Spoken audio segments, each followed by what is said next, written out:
Well, I'm Chuck House. We're here at the Computer History Museum, and I have Mark Bertelsen here, and I'm excited to have your story.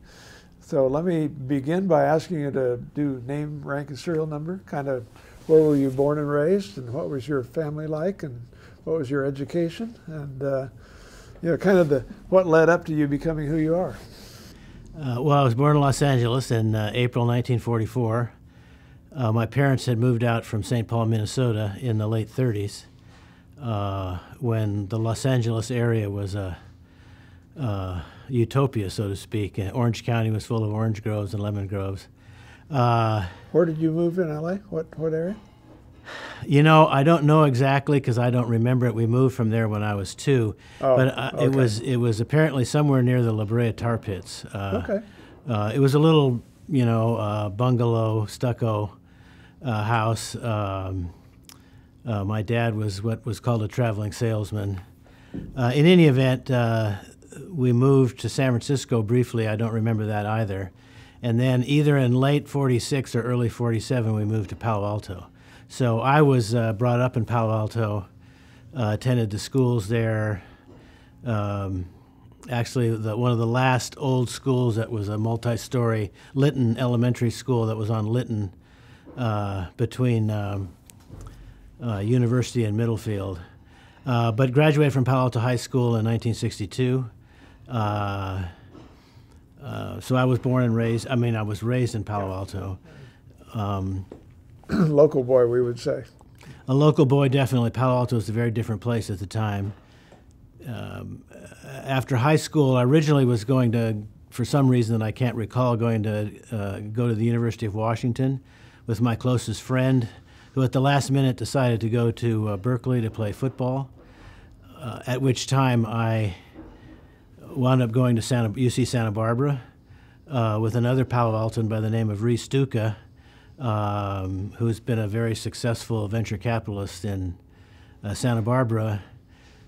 After 4 years at Santa Barbara, at the recommendation of my faculty advisor, I applied to law school and was accepted at Berkeley. I was in ROTC, so I was actually planning on going into service right out of college. He was a West Point graduate that had been wounded pretty severely, lost an eye in Korea, and he highly recommended that I go to law school first, and that's what I did. Okay. Neat. So you're still in touch with Reese, I take it? Because we saw you down at very UC much Santa in touch Barbara with Reese, yeah. And Reese grew up in Palo Alto as well, and went to UC Santa Barbara, then came up and went to Stanford Business School. As we say, we both grew up within, as the crow flies, probably 5 miles of, if you count Shockley Semiconductor that was started in 54, 55, Shockley was a co-inventor of the transistor and had received the Nobel Prize, and then Fairchild Semiconductor that spun out of there and with the infamous or famous traitorous 8. But both Reese and I grew up within 5-6 miles of ground zero where all that was happening, although I don't think we were aware of it at the time. You know, hindsight's pretty good on some of this. Exactly. So Boalt Law School, is that what it was? Went to law school at Boalt. They've quote renamed it now to, they refer to it as Boalt, but it's officially now called Berkeley Law. Oh, it is? Okay, yeah. I didn't know that. Okay. And then what? Then you... Then I had my 2 years of service commitment in the Army. My orders, I graduated in June of '69, had a deferment to take the bar exam, which in those years was, I think, in August, I believe. And then got my orders to report to Fort Knox in April of 1970. So I had this period of time where my wife and I went to Washington, D.C. Since I was already working for the government, being in the Army. I was able to get a job at a regulatory agency, the Federal Power Commission, and essentially, being West Coast kids, we spent our time traveling around the whole Washington D.C., Mount Vernon. Oh yeah, lots to do. Yeah, all the Monticello and all the museums, et cetera, et cetera. So. Where'd you meet your wife? I met her in my senior year at UC Santa Barbara. So she's a Santa Barbara person? Well, she actually was born in Fargo. Her dad Well, her dad actually worked for one of the co-inventors of the television, Philo Farnsworth. Oh, really? Which most people don't remember him. Yeah, he was a San Francisco kid. Well, actually, he was a Utah kid that went to San Francisco. Yeah, and then that didn't work out. So he went to work for Sandia. He was an engineer, nuclear engineer. So she was born in Fargo, but grew up in Albuquerque. And then he was transferred from Sandia to Livermore, where Sandia had a big operation. And so her, from like 12 to high school years, was in Livermore. And then she was at UC Santa Barbara, and that's where I met her. Still married. Still married. This is the 50th anniversty this year. 50th anniversary. Well, congratulations. August, That's terrific. Well, she's put up with me for a long time. There you go. So here you are, out of the service, or about to be out of the service. Yes. So I was a bit of a complex thing for the service. I had my law degree, but I wasn't in JAG. I was actually what they called an armor officer tank. So I went to Fort Knox to do my what they called armor officer basic training, and did that. I had orders overseas, but through a series of events that were totally serendipitous, I wound up staying at Fort Knox, and then Vietnam was winding down tremendously during that period of time. So I actually got let out 4 months early in December of 1971. I'm pretty sure it was December 10th. I don't know why I remember that date. But between December 10th and I started work at Wilson in January of 72, so you're only talking about 3 weeks period of time. It took us a week to drive back. So it all happened very quickly in the sense I was interviewing at various places in Southern California and in San Francisco, and then a local attorney in Palo Alto said, well, you ought to go talk to John Wilson, which is one of the professionally the best advice I ever got. Yeah. So you were, when did Wilson Sonsini start? Well, or had it even started? No, it had started with Pete. I don't know if you remember Pete McCloskey. Yeah. Oh, yeah. Pete McCloskey, John Wilson, and a fellow by the name of Roger Mosier. So it officially started in 1961, although in those years,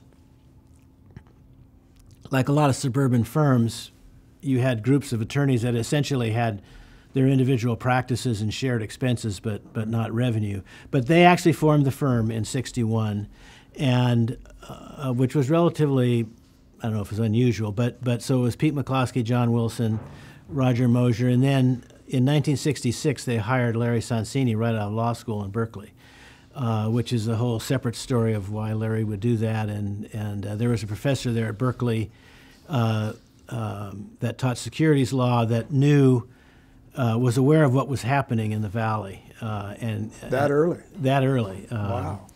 And that the McCloskey Wilson firm was involved with that. Because there were some early companies then, a company called Timeshare, that was in time sharing, an early version of the cloud, really. A data storage firm called Pertec, and then a defense firm, called ESL, that Bill Perry, who became Secretary of Defense, was CEO of. Building a bunch of tanks and stuff. So Larry started there right out of law school, as opposed to going to one of the major. Did you know him during law school? No. You got there after he graduated the year I started. He graduated in '66, and that was the year I started. He was my wife's hasher at her sorority house.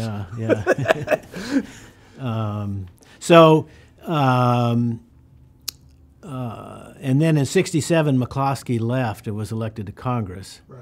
And then when I started, it was actually the firm. When I was hired, the firm was actually called Wilson, Mosier and Martin.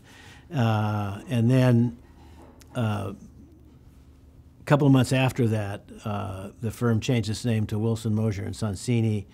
And then in 1978, when Roger left, it became the current name, Wilson, Sonsini, Goodrich, and Rosati. But I started in January of '72, as green as my Army uniform. Oh, that had to be I mean, talk about being on the ground floor. Not only were you not born, but raised in Palo Alto from ground zero, you were here for all of the legal work. Yes, and as I think about that, whether you want to call it luck or serendipity, I mean, I'd never heard of the firm, had no intention of practicing in Palo Alto, didn't think there would be, the kind of firm that I wanted to practice law with. But a local attorney who had gone to Stanford and who actually I had clerked with for a summer, Skip Christ, said, well, you ought to go talk to John Wilson, and I did. And so very fortunate to have that opportunity. And, of course, the firm grew as the clients grew and as the Valley grew. So Larry had been with him 5 or 6 years. Larry had been with him since, so he had been with him 5.5 years when I started. Did he outline to you any thoughts of what might happen? Well, the job interview. I mean, I'm just thinking, what was the sales pitch? Well, the sales pitch was maybe generalized, was you're not going to be in the library doing research. You're going to be working with clients from day one, which, given my inexperience, was a bit of a risk on their part. But I did have, 2 years of experience of, being in the Army and commanding and blah, blah, blah. So the difference is the thing that was very attractive is that I knew that I would have an opportunity to start doing substantive things right away. I didn't appreciate what that meant in a sense, but it appealed to me, having spent a couple of years in the Army, that I wouldn't just be doing gopher work for somebody, so to speak. And of course, it turned out to exceed my expectations by a factor of 10. Oh yeah, absolutely. Yeah. So describe the first year or so, because that had to be a little bit of a baptism under fire. Yes. Well, I'm not sure this would be possible today, but we were giving Mario Rosati, who had started right out of law school about 3 or 4 months ahead of me, the introductory period was very short, and once a comfort level was established, you were given more responsibility and more responsibility and more responsibility. And that was an opportunity, obviously, to even though, you were catching up on the fly, so to speak. I remember one transaction where I was sent down to, we represented this company called Pertec, which was a public company, and they were in Wilshire Boulevard in Los Angeles, and they were buying a smaller company, and I went down there to negotiate. Larry sent me down there to negotiate the acquisition agreement. And the company being sold, which was smaller than our client, was represented by a very large LA law firm called Gibson, Dunn & Crutcher, but I had no idea who they were. And they were represented by a partner. And once we got into negotiating the transaction, the partner disappeared, I think because he was offended by having to deal with somebody like me. And all of a sudden, one of their senior associates came on the deal, and he was ecstatic because he was getting to do something he normally wouldn't get to do. Right. So we actually got along quite well. But there were things there that topics would come up, and there would be jargon or vernacular the day that I didn't understand, one of which was something called piggyback registration rights, which is this thing having to do with stockholders having a right to have their shares registered if the company ever registered shares. Well, I had no idea what piggyback registration rights referred to, so I would have to sort of bluff my way through it, and then if there was a break, I'd call Larry and ask him, what the heck are piggyback registration rights?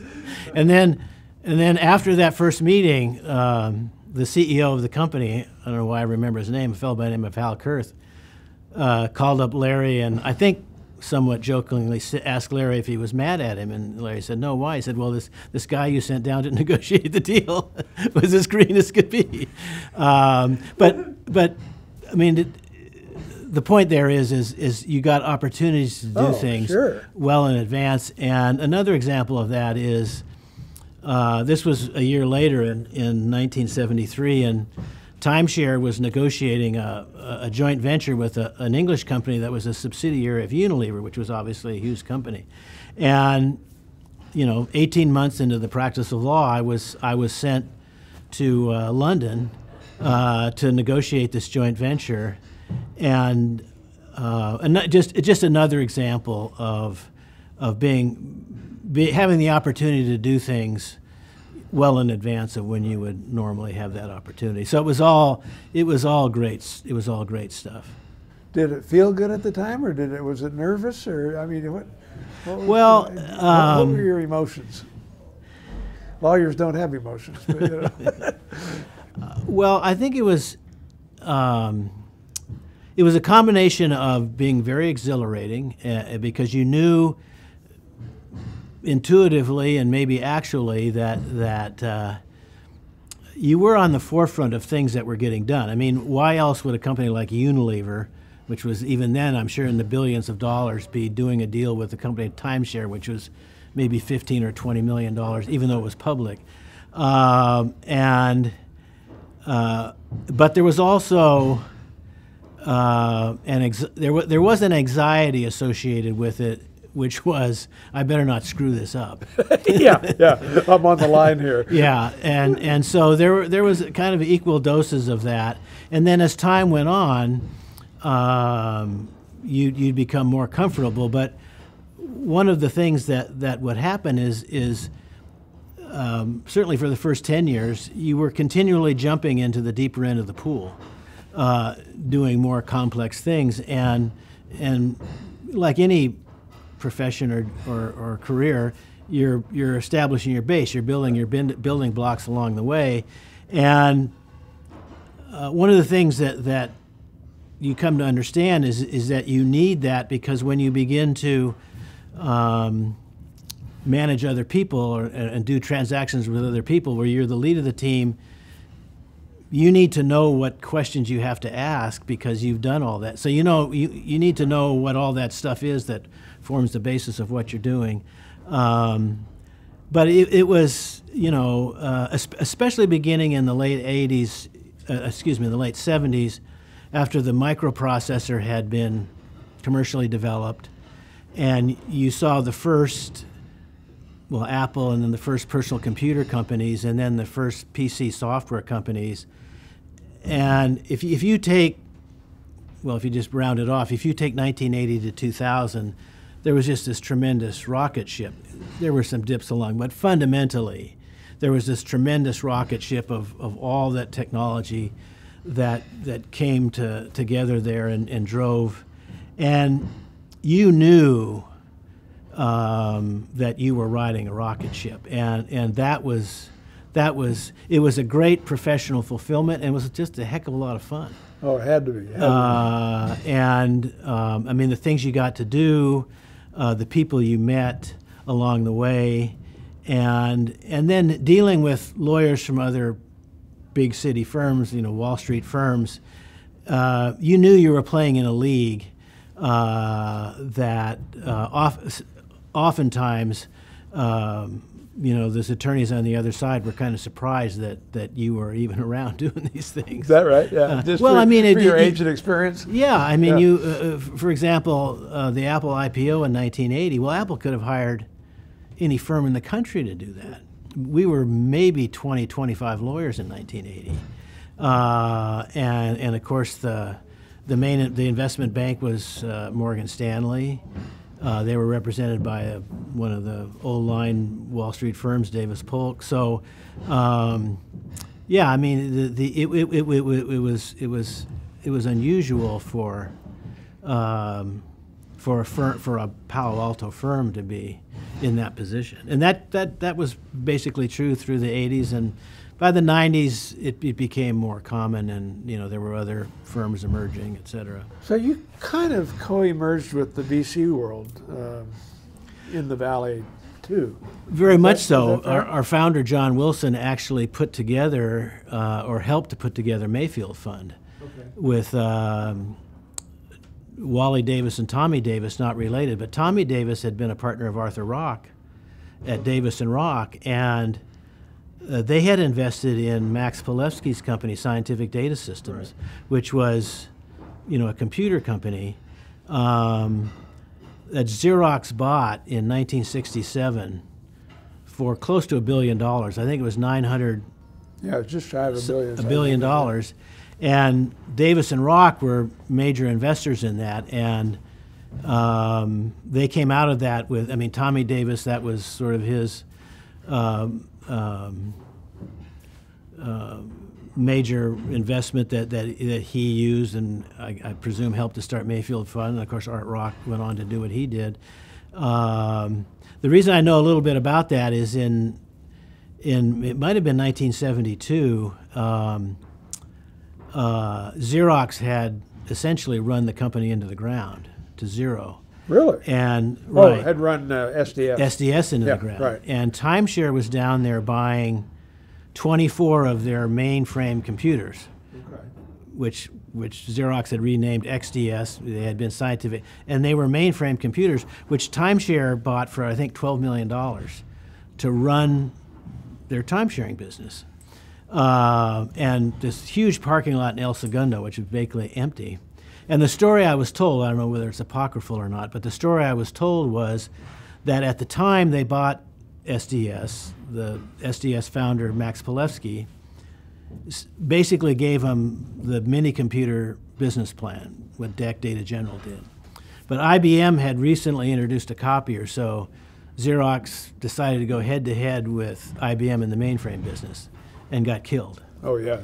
And 5 years later, basically that what they had spent almost $1 billion for was they were just disposing of the assets. So was Xerox PARC related to that in any way, or was that? I don't know that. I don't know whether Xerox PARC was related to that or not. Because I think Don Massaro and some of those came up. Well, from those SDS. Names ring a bell. Yeah, I think he was at SDS and Could then came to PARC.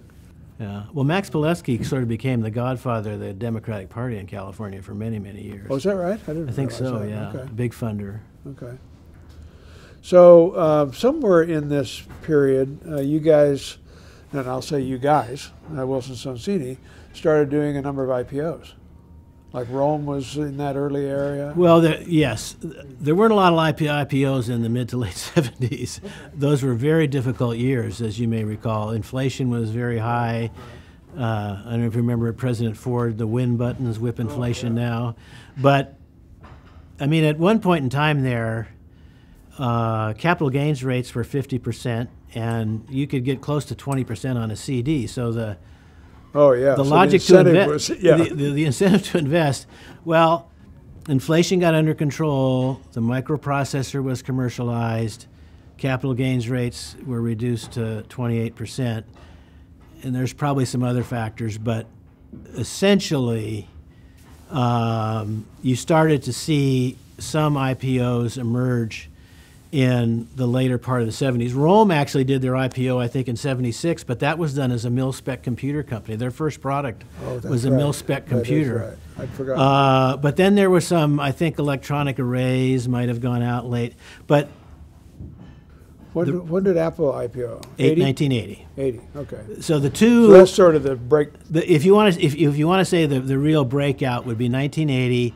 There was the Apple IPO, and then there was Rome's. It wasn't their IPO, but in a way it was, because it was their first offering after they had gone in to make the digital PBX, to make the Rome phone. Okay. Did they do a secondary on that, or? No, they did it. It was all sold by the company. You're just saying as a product launch. No. I mean, they did an offering of selling stock, but the offering was really done not so much on the offering was really driven by the fact that they were now competing with AT&T and built the first digital switch. Yeah. Okay. The Rome phone. Got it. And the mil-spec computer, while they still did that, that wasn't the sexy part of the business. Right. And again, Rome with Ken Oshman, Rome was at those next 5 years from 80 to 85 before IBM acquired Rome. I mean, Rome and Ken Oshman they were one of the it companies in the Valley. Right.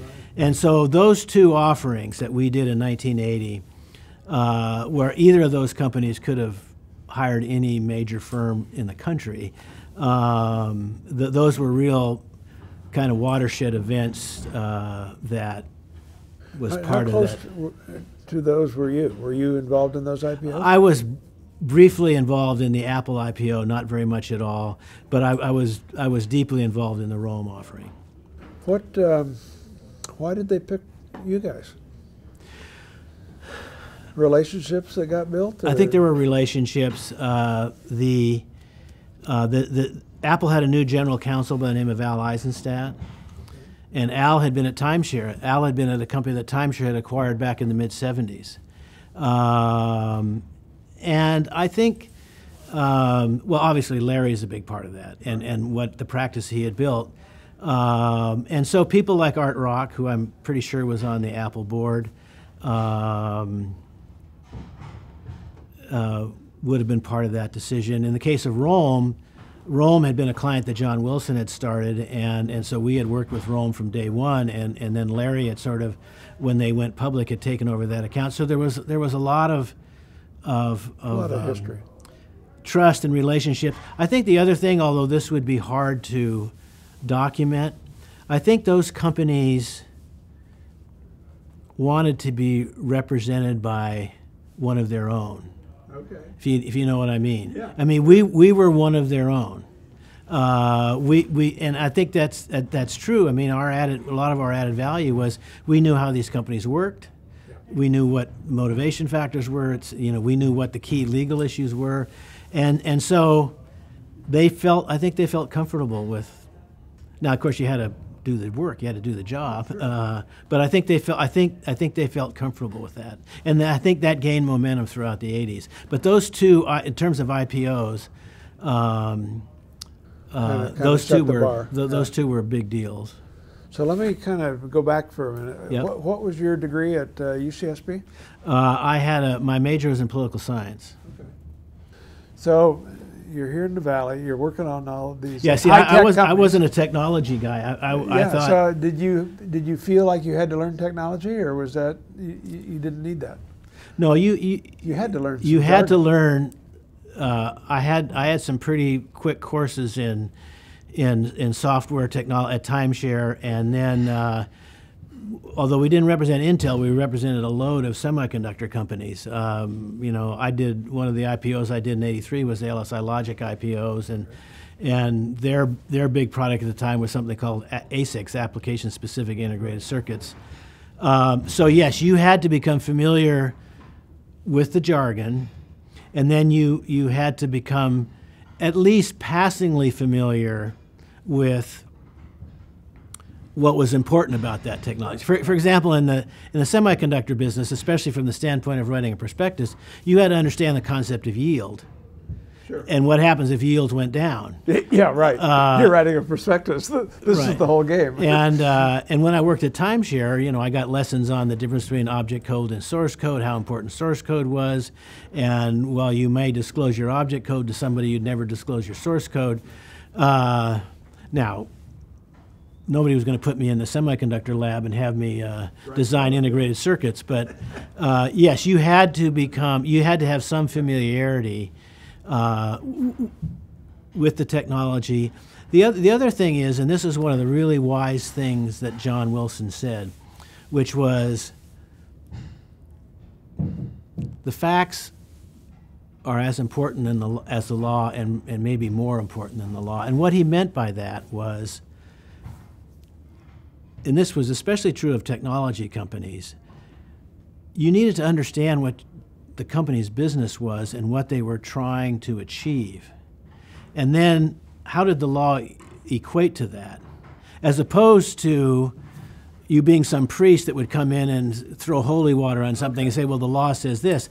And those clients didn't relate to that. I mean, they related to someone who was like them and who understood what they were trying to achieve. And so now that didn't mean you could ignore the law, but there was a synergy there that you had to figure out and put the pieces together. So what you're describing is a whole complex set of reasons. It wasn't relationships in the sense of who knew who.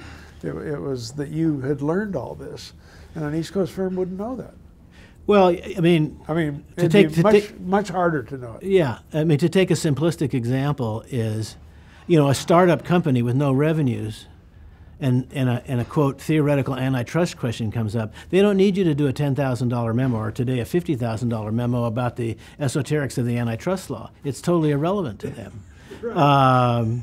One of the first things I did at Timeshare is they asked me to write up the sales contract that they would present to the buyer. So I did the typical lawyer thing. I had this contract, was 10 pages long, covered every possible thing, and the head of marketing and sales, Ron Braniff, says, no. I want something that I can present to the customer over coffee and have him sign it. And hope that the customer signs it without sending it to the legal division. Yeah. He said, now sometimes they'll send it to the legal division, and so what we came up with was a one-page contract, but it was printed on both sides. And the first page had the business stuff on it, and the back page had the terms and conditions, which was in much smaller print. And then he said, now what of this stuff is important? And I said, well, there are these two provisions, This provision is important because if you don't limit your liability, you're so small, they have damages, they can put you out of business. The point being is that's this issue about the facts and the law of help the client achieve its business objectives. Now that doesn't mean you ignore it, but anyway, I think you get the idea. That's a beautiful illustration. I love it. Yeah. Do you remember your first IPO? My first IPO. Yes, I do. Well, it wasn't an IPO. My first public offering was from Timeshare, which was that first year, 1972. And I don't know if you remember George Quist of Hambrecht and Quist. Yeah. Well, he had started out at something called SBIC at the Bank of America, Small Business Enterprise Company, and they had helped fund. Anyway, they had a warrant, and they wanted to sell the warrant, so they had to register the warrant. So the first public offering I did was for Timeshare. The first IPO I did, it was probably must have been in the late. I didn't do the Roll Mil-Spec IPO. That was '76. It must have been either electronic arrays or monolithic memories, which I think was in the late '78 time frame. I think that was probably the first quote initial public offering. Then beginning in 1980, of course, there was tons of them. So give me three that you did that stand out. Well, Rome, which wasn't an IPO, but the Rome offering 1980. I would say the LSI Logic IPO in 1983 because the valuation was over, as I recall, was something like $750 million, and they were at a $20 million annual run rate in revenues. Is that right? I mean, this 37 times? Wow. This was a very hot offering in 1983, and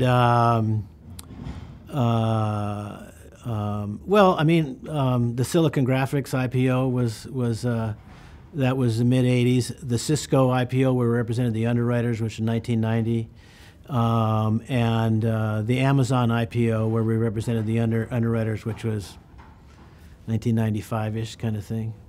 And you were a principal in each of those? Yes, I mean, in the LSI Logic. Larry was there, but I really had the laboring oar there. I mean, Larry and Wilf Corrigan had a very close relationship. But the rest of them, I was the principal guy on, yeah. Cisco certainly has your name on the masthead.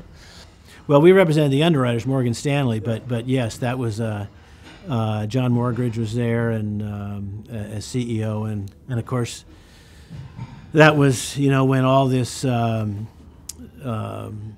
client-server technology was getting hooked together, the PCs and et cetera, and that drove the 1990s with where many computers went out of business and et cetera. So you sent a note to, I think it was somebody in your firm, where you went back and did some analysis of how many IPOs the firm had done, and it was like 1,500 firms. Well, not distinction. Am I misstating that? No. Well, I did a rough calculation of from the beginning through 2015.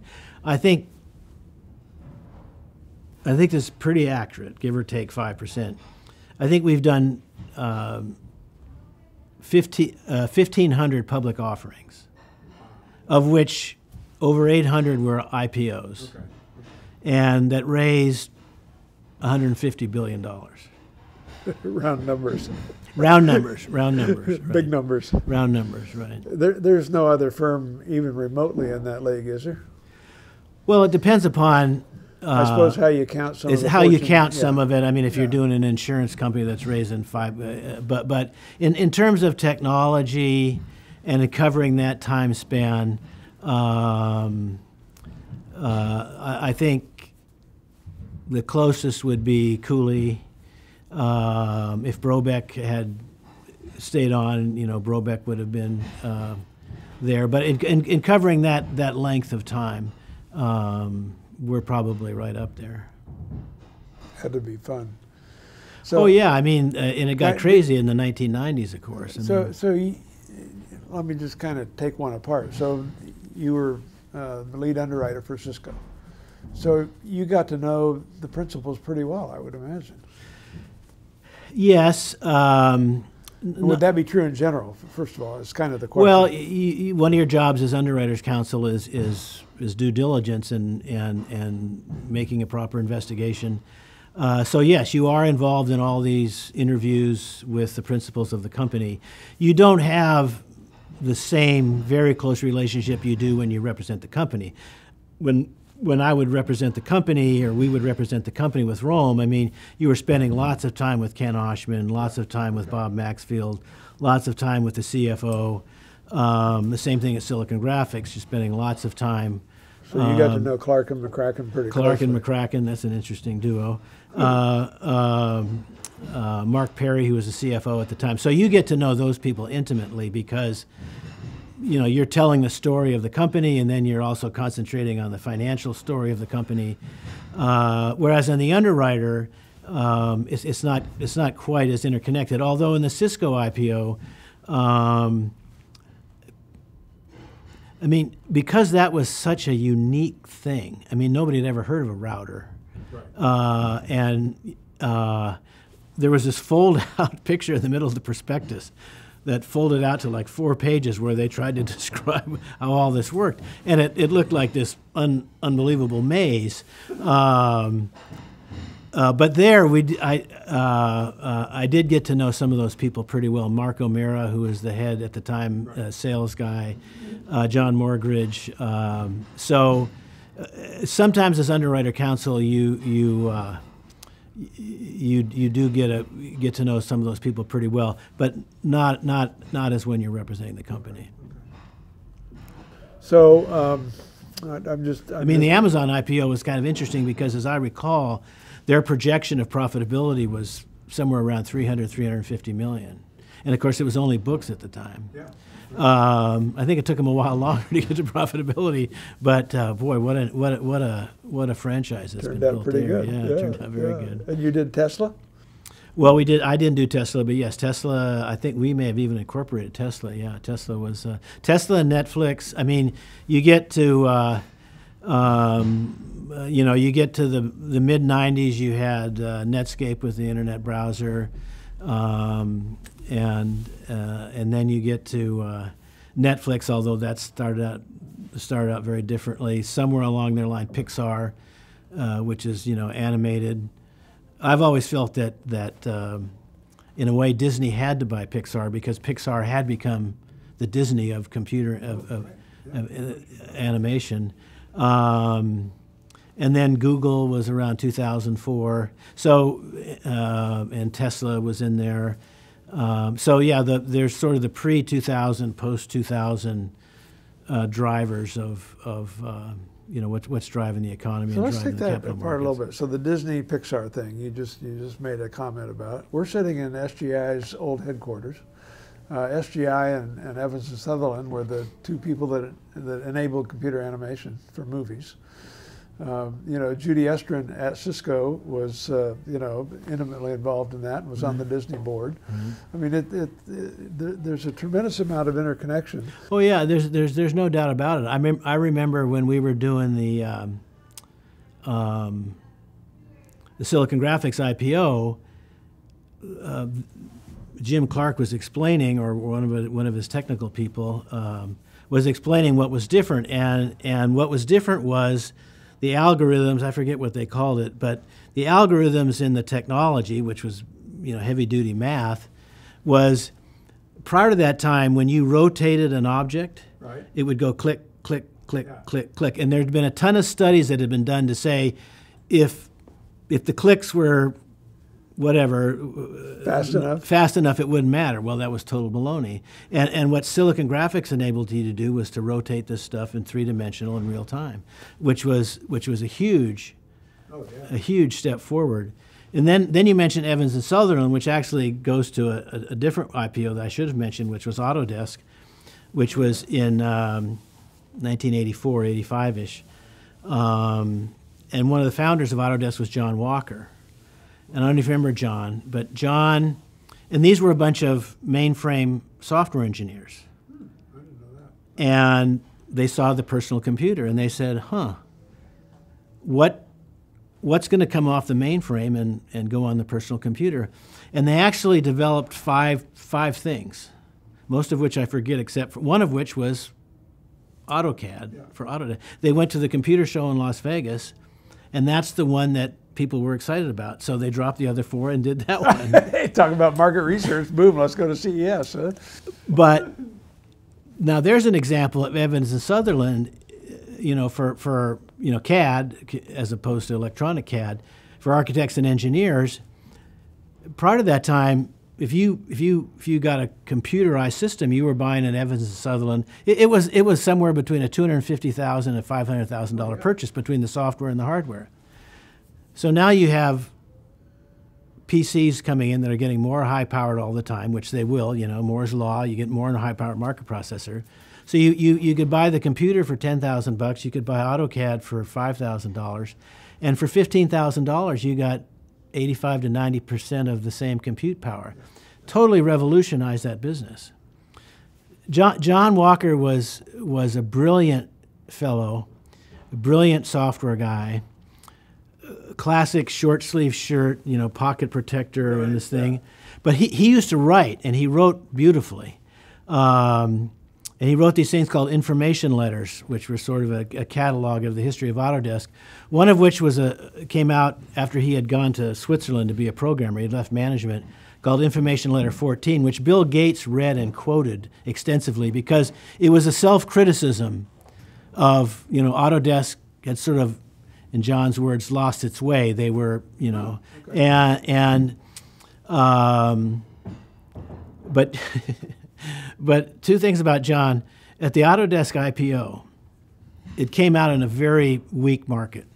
And you know how these things work. You have a preliminary prospectus with a range, and I don't know what the range was, 10 to 12, let's say. And so you come to what's called the pricing call, and these are all technical people. So John says, well, I want you to be on this call. And so the banker gets on the call, and I can tell he's going through this long explanation, lots of words. John is going through it. No. The banker is going through this okay. words of, and I can tell he's going to suggest a price below the range, at the bottom of the range or below the range, and he's expecting John to go ballistic. So I forget what. Let's just say he's going on and on. So therefore, in order to have a good offering, we recommend a price of either $10, the low end of the range, or $9.75. And there's this silence. And John says, are you pricing it too high? This is followed by another long silence from the banker, wondering whether is he kidding me? And he finally says, I've never been asked that question before. But John was very astute. And they didn't need the cash per se because they were making, they had 95% gross margins in software business, and people were calling them up to order the stuff. I mean, this wasn't so they didn't need the cash. What John understood was, if you don't have to push it with these people that are buying your stock for the first time in the public, and you're still a small company, why push it? Yeah. He bought 10 years of goodwill because those people made tens of millions of dollars on that company. The second thing was at one point in time, and this is later on, so-called poison pills became the de rigueur of the day, and so this is how to implement poison pills, which isn't a very aggressive thing, and so I go up to make this presentation, and I know Autodesk is a very informal place, but I have to go through this whole complicated explanation, how it all works, et cetera, et cetera. And the former CFO has been the president. And John's sitting there through this whole thing. And I'm thinking, I wonder if John understands what the hell this is all about. He understood it perfectly. And he said, what you're explaining is you want to have a bunch of nuclear missiles to shoot off to prevent somebody from shooting nuclear missiles at you, which is kind of essentially correct. He says, I don't own stock in companies that have these kinds of things, because he was a big shareholder democracy guy. And I looked at the CEO and I said, why the hell did you invite me up here, without talking to John? Yeah, right. But I mean, he's just an example of a very smart, interesting, probably this at the time was more well known, but today is most people have never heard of John Walker. Right. Brilliant guy. He had a quote, and he didn't look the part, but he had a quote from Churchill on his desk, which was something to the effect, sometimes doing your best is not enough. I mean, he was a hard-driving guy, He was a hard-driving guy. I think I met him one time, and I didn't have enough impression, to have it in common. Well, when Autodesk hired Carol Bartz in 1992, and I was on the board by that time, he had come back. This was relatively soon after he wrote this information letter 14. He was unhappy with where the company was going. And Carol, by that time, had gone from DEC to Sun, I think. Well, first, she wasn't a software person. She was a computer person. Second, she was a woman. Yeah. You could have, other than Judy Estrin, you could have counted the number of women CEOs in tech on your one hand, I think, if that. This is mid-'90s, right? I mean, 92, early 90s. Yeah, so... John drove that. The board, we were on board. There was a number of us on the board that were on board with that decision. But John met with her and gave us the sign-off because, the board committee that was going to recommend it, we thought she was the best candidate. And he's just an example of a guy who was not bound up by lots of stuff that you didn't need to be bound up by. Very thoughtful, and she did a great job there. I mean, she took the company from $300 million to over $2 billion. I mean, she did a great job there. I remember my interview with her. It was at a restaurant in Menlo Park, and it was rainy. And she had been meeting all the technical guys, and she was a little late, and she comes kind of busting into the restaurant. She looks at me, and her first words out of her mouth was, "Are you the normal one?" I'm looking for him, right? Normal one. I love it. So she basically interviewed me as opposed to me interviewing her. But yeah, I mean, I'm kind of rambling on here, but even then, so I'm 20 years into my career, but I'm on the board of a public company. It's just opportunities you would not normally have. Yeah. So when you did the Cisco underwriting, it sounds like you worked with Morgridge and Ed Leonard and people like that. Ed Leonard was on the company side, but yeah. You did not work with Sandy Lerner. No, they were not. Were they already kind of? They were kind of out of the company. Okay. Yeah.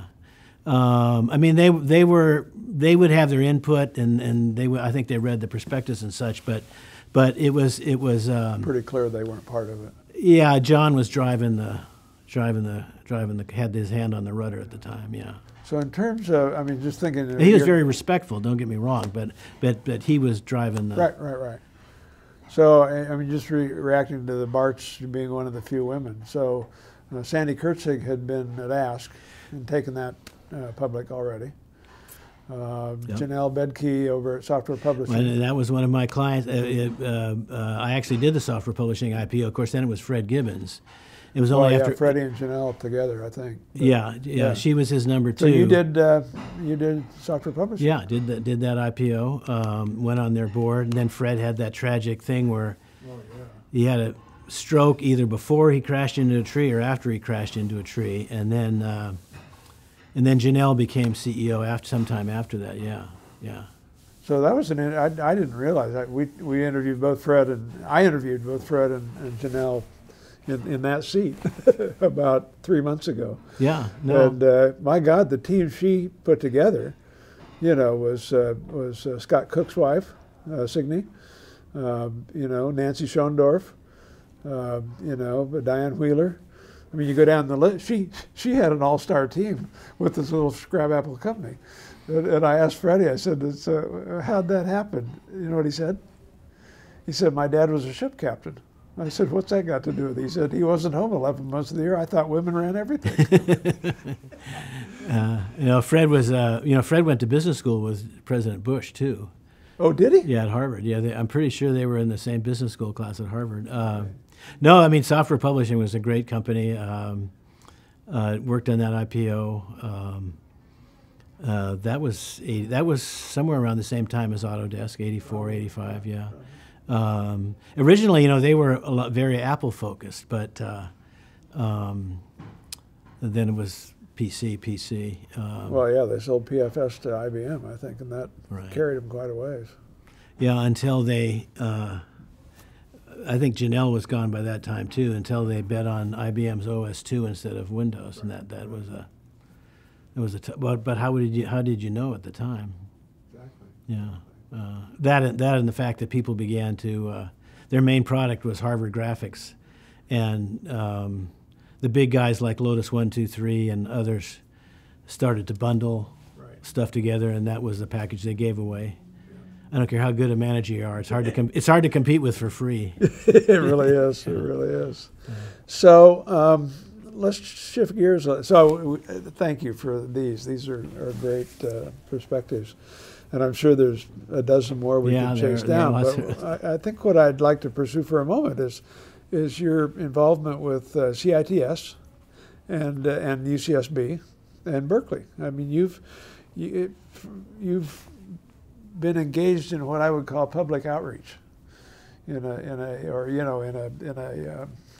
other side of the equation. Well, I mean, I consider myself, having been very fortunate for a number of reasons. Like Reese Duca, my classmate, both my grandparents were immigrants, one from Norway, one from Germany via Canada. So the opportunities I had are a product of 2 prior generations that made huge sacrifices. But a very classic story, very classic American story. Growing up in Palo Alto, going to the Palo Alto public schools, I mean, I would say those 50s and 60s and maybe into the 70s, it would be easy to call that the golden age of public education. I mean, the public schools in Palo Alto, and to this day it's true, were uniformly excellent. We were well prepared for university. I mean, I was writing essay exams in my sophomore year of high school, and English papers, critiques, etc. So then I go to the University of California, and for 4 years at Santa Barbara. And between a scholarship I had, my last 2 years, ROTC paid me $50 a month. Some working summers, having a little bit of savings from working summers. I mean, essentially, I paid my way through college. It in round numbers, maybe it was $1,000 a year, $1,200 a year, which is, maybe $7,000 or $8,000 a year in today's dollars. And then on to Berkeley. Somewhat similar. I did borrow $2,000 from my uncle, but again, I got world-class education at both places, essentially for free. I have no. I came out. I had no debt. My uncle did make me prepay the $2,000 I borrowed, which is a good lesson. And so, you know, I think hopefully some of it was self-engendered, but also based upon, you know, how I was brought up. You know, that was something that I felt that was appropriate to support. And so we started small, and we started supporting Santa Barbara and Berkeley, and then I got invited to be asked on the foundations of both Berkeley and Santa Barbara, and got involved in that, and then got involved in things on campus. Santa Barbara a number of years ago started something called the Institute for Energy Efficiency, which I'm on the advisory board there. At the College of Engineering, I'm on the dean's cabinet, and all of that fits in well with my technical expertise, even though I'm a lawyer. But all that fits in well with that. And then a fellow you know, Bruce Bimber, and well, you were involved in starting it, CITS, the Center for Technology and Society. I just fell in love with that from the first time Bruce articulated that at a trustees meeting, because it seemed to me that was talking about something that was not being talked about, which was how does all this technology impact what's happening in society? And you've heard me go on and on about that. You know, Berkeley, somewhat similar story, although a bit more focused on the law school there. Again, but a great public university. One of the things that's all the rage in legal education, maybe even undergraduate education, is clinical education and clinical experiences. And I think a little bit of that or some of that is fine, but you know, law firms like ours can turn these people into technocrats in 6 months. We're great at doing that. So I really think they need to continue with a focus on, you know, teaching, having people that think, great minds are think logically, you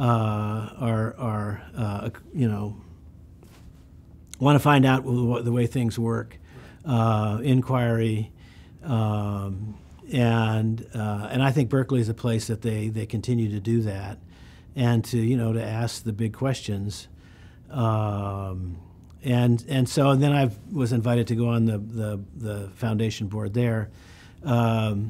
Berkeley, which has lots of obvious positives and advantages, also has its challenges as well. Some of which or one of which is certainly financial. So, but I think, when I was growing up, or certainly through the 60s when I went to both places, I think most of the people in California well understood the benefit of the University of California. That, whatever you want to call it, the social contract, the social compact was well understood. Certainly my parents well understood it. And I think for a number of reasons, that has frayed over the years. I mean, for Davis is maybe the best example of, Davis, and I think still is hugely important to the agriculture industry in California. And, science, the whole nuclear science was, came out of Berkeley, all those people there, Lawrence and Oppenheimer, et cetera. So, the same is true with San Diego, Scripps. You can go to each of the campuses. And if you were to rip out those campuses out of those communities, they would be devastated, really. But you got over 30 million people in the state now. These are elite academic institutions, virtually all of them. So less than, 8% of the high school graduates qualified to get in. And if you do get in, it's hugely expensive. I mean, the total cost with room and board, et cetera, is over $30,000 a year. So I think to a lot of Californians, the UC has become kind of remote. I mean, they don't see, it's not as tangible. I think that fabric has, and I think that needs to be rebuilt. I think there's ways to do that. And I know that I think all the campuses in Berkeley, there's actually a trustee meeting this Friday where they're asking these questions about the strategic plan for the campus. And another example, I mean, the California legislature used to be full of UC grads. I'm not sure there's one UC grad anymore in the California legislature. Is that right? And so there's hard to imagine. Yeah, it is hard to imagine. And so sometimes there's even a hostile relationship there between the government and the universities. I mean, people don't realize that at the statewide, the state funding is well below 20%, and at Berkeley it's lucky if it's 10%. I think it's 7% last year. Yeah. Like so it's a huge issue, but I think in particular my generation. I know Reese Duca feels this way. I'll make reference to him again. Jeff Henley, who was at Oracle and made a $50 million gift to Santa Barbara, feels this way. So I think it's really important that these great public institutions, of which I think the University of California is one, should be supported. So that's how well, that's great. My motivation. So CITS itself, Bruce gave a presentation at a board meeting, and you happened to be there. Yeah, and Bruce, of course, is a political scientist. That's his area, so that fit with mine. Oh, okay, sure. I hadn't thought of it that way. He's a professor of political science. He's a double E guy. He's a double E guy. I hired him. He worked at Hewlett Packard. Yeah, right. The whole thing. So, and I'm not a double E guy, but I pretended to be. I was a Sure. double E guy on television. Yeah, there you go. So, yes, that vision there, and which you're well familiar with, having articulated it and being on the board, just makes a ton of sense to me. Great. A ton of sense. Well, I admire the prodding and poking you're doing for that group. It's just, yeah, and I think the group is all sort of homogenous in terms of our belief, but you phrase it in such a provocative way. I love it. Right. Well, and I've learned this through other sources. I was at an event for the UC Natural Reserve System this last Friday, I guess it was. I mean, there's another example of I think a lot of people aren't aware that University of California runs some 40 natural reserve centers. They're not national parks, but they're sort of akin to that, and they do great research and great education. And they're, after 50 years, they're starting a capital campaign, and they're at Big Sur, they're at Santa Cruz Island off Santa Barbara, they're at Sedgwick, east of Santa Ynez and Santa Barbara. I mean, they're all over the state. And again, the value of that is hard to overestimate. And I think that the CITS is another example of how you, in terms of technology and society, as we know, I mean, technology has been great for me and globalization has been great for me, but for some people, or maybe for a lot of people, it hasn't been all that great. And I do think there's unintended consequences that are out there. And, in a way, we seem to have lost, we don't have many forums to talk about whether you want to call them moral questions or ethical questions. I mean, David Brooks has pointed this out, the New York Times columnist, that this sort of used to be the province of highly academic clergy people that would talk about these things. It was once the province of the universities.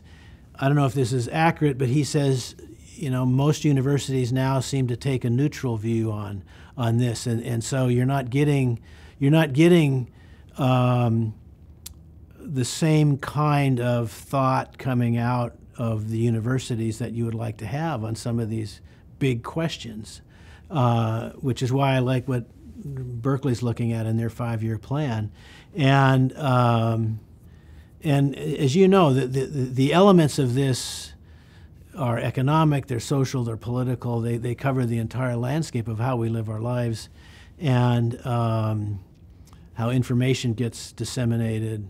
One of our fellow board members, Dave Toole, makes the point that information used to kind of come vertically, if you will. You know, with the advent of the radio, everybody congregated around the radio. People say that when FDR made his D-Day prayer, that over 100 million Americans were listening to the radio at one time. Still the widest audience ever. You know, television, you know, the Kennedy assassination, Vietnam, you know, Walter Cronkite. You know, you sort of had this, not single source, national but discussion. You had national discussions, and you had a sense of the information being authoritative. And today you have a much more dispersed, maybe horizontal. You know, information is coming from all sorts of places. Sometimes just from places that are reinforcing people's already held views, and whether it's authoritative or not is open to question. And that's just one element of it. You know, the book Hillbilly Elegy talks about the economic impact of it.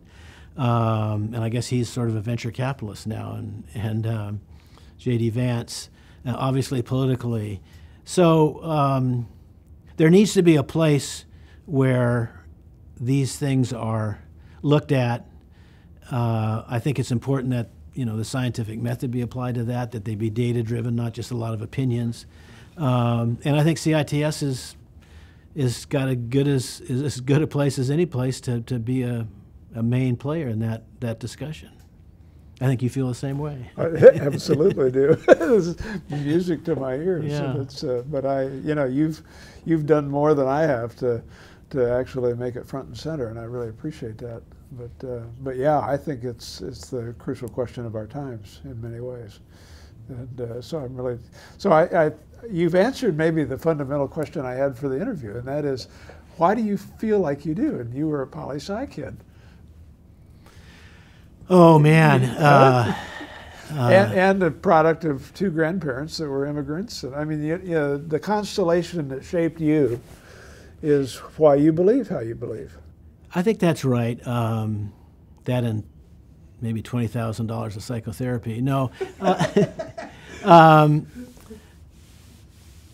But you're still married to the same girl. I did the psychotherapy for a different reason.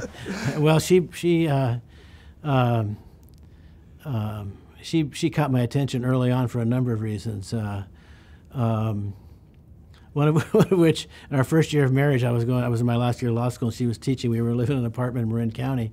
And, you know, I was the youngest, so, I mean, my father was born in 1905, so that was a very traditional, okay. And my mother was a minister's daughter, and so, you know, my dad didn't need a remote control for the TV because my mother turned the TV channel for him. And I forget what I said, but a tennis shoe came flying by my head. Oh. I said, I need to reevaluate my how I look at these things. Yeah, that's an interesting question, how all that comes together. I give a lot of credit to my parents, obviously, and just from where they came from and how grateful they were. I mean, even though they didn't have a lot, because they thought about their parents and I mean, I was doing a class at the Norwegian School of Economics, which is their business school in Bergen. I forget when that, a year or two ago. And I knew my grandfather. My father's father had come from Bergen, and so my wife and I drove out to I forget what it's called, but their historical society, and sure enough, they found him. And so my grandfather was born in 1865. Really? And he came to this country in 1887 when he was 22. And so when my dad was born in 1905, he was 40. And then my dad was 39 when I was born. So 3 generations, you got 150 years. Right. Yeah.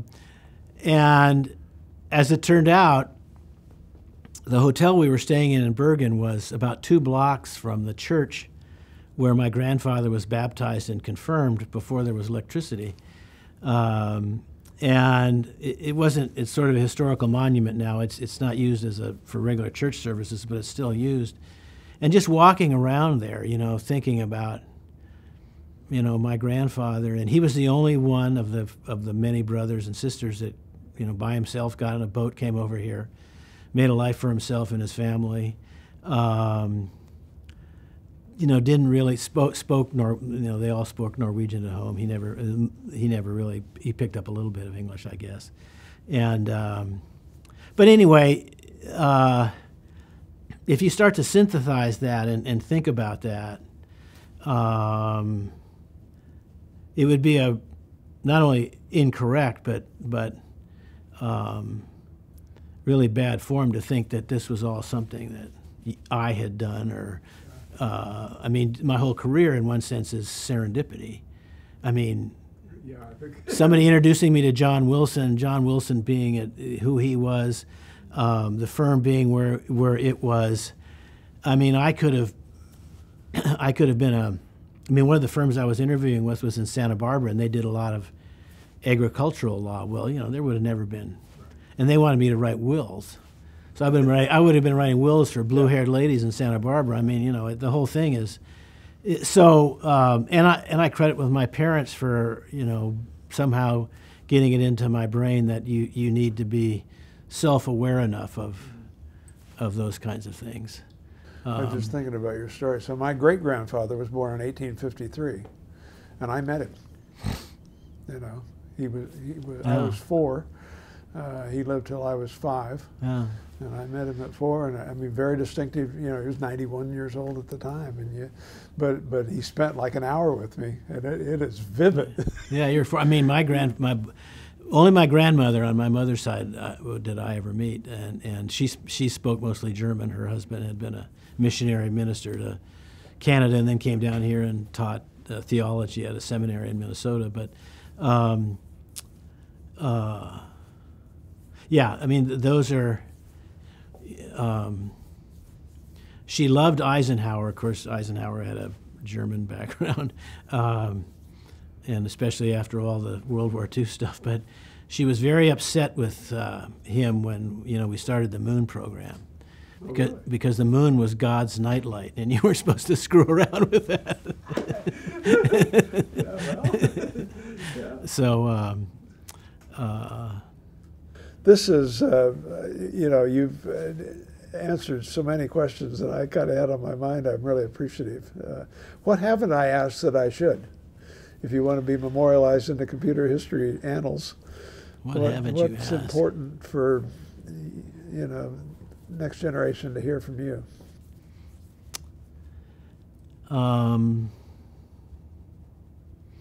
Boy, that's an important question.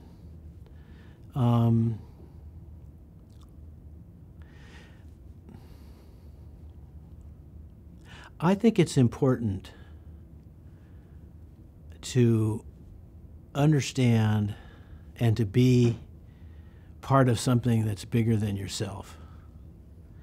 And that may sound a little theoretical, but I think especially in technology, it's very easy to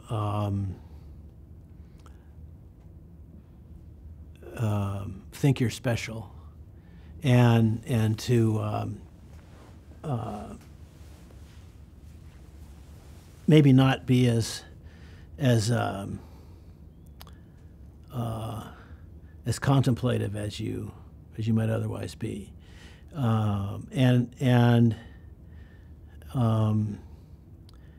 Peter Drucker talked about some of this stuff back in the 60s, that a company is more than just about making money. That's really a byproduct of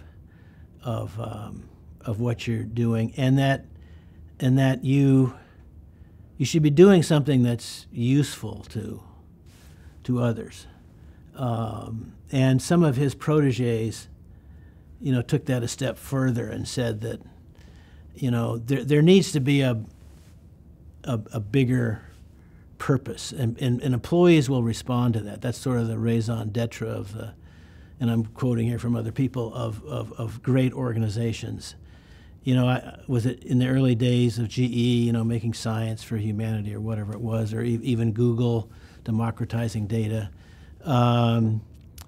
and it's not just about making the next killer app and that you can sell to somebody and make your money, and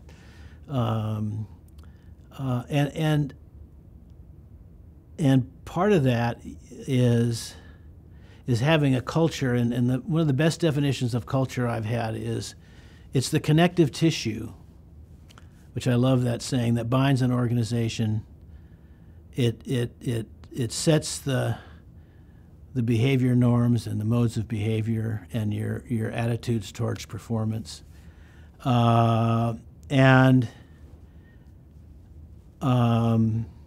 If you do those things right, it doesn't guarantee success, but boy, I think it makes financial success a lot more probable, and maybe more importantly, the whole process a lot more worthwhile and professionally fulfilling. I mean, that was my experience at the firm, and you know, a lot of people might poo-poo this, but you know, our ride was not driven by economics. We were good stewards of the business because we had to be. I mean, our clients wouldn't let us do things that other law firms could do. I mean, we were kept on a very short leash. But it was about what we were doing. It was about what we were doing as a group as much as it was what we were doing together. And that was what motivated and drove us. So one of the things I really don't like about what's called big law is a number of years ago this publication, and it does some good things, called The American Lawyer, was published. But one of the things it publishes is this thing called the AmLaw 100, and it's the revenues of the big law firms and profits per partner, and this has sort of become, I think, in too much so, the benchmark of how you rate, you know, this professional organization. What are your profits per partner, and this sort of thing. And I don't want to sound Pollyannish here, but I just don't think that should be the primary focus. I mean, if you do things right, that'll come with it.